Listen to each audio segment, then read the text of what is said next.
Good morning everyone, আমি প্রীতি লেখা lifestyle চ্যানেলে আপনাদের সকলকে স্বাগত জানাই। বলেছিলাম না গাছে অনেক কিন্তু মুকুল এসেছে আমের গাছে।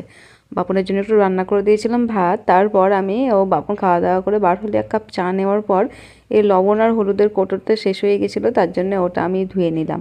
আর এদিকে একটু মাটন করব, তার জন্যে আমি এখন একটু মশলা করে নিলাম। মাটনটাতে লবণ হলুদ মাখিয়ে রেখে তাতে একটু সর্ষের তেলও দিয়েছিলাম, সেটা আমি ম্যারিনেট করে রেখে দিলাম।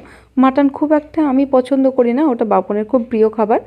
আর আমি মাটন হলে খুব বেশি হলে 1 পিস, তাছাড়া আর বেশি না। তো মাটনটা আমি আজ ফার্স্ট করে নিচ্ছি, তারপর স্নান করব। কারণ স্নান করার পর যদি মাছ মাংস কিছু করতে যাই তাহলে ওই তেল যেটা ছিটে আসে গায়ে, আমার না ওটা প্রচণ্ড বাজে লাগে। তারপরে মাটনটা করে রেখেছি। তারপর আমি স্নান টান করে পুজো দেওয়ার পরে একটু বেগুন ভাজবো আর একটু শাক করব। ওটা পুজো দেওয়ার পরেই করে নেব। মাটনটা করে রাখলাম, এখন আমি একটু পুজোর জন্য থালা বাসনগুলো ধুয়ে নিচ্ছি। আর এখানে না জলটা খুব খারাপ, তার জন্য না স্টিলের বাসন নিয়েছি ঠাকুরের। কাঁসার বাসন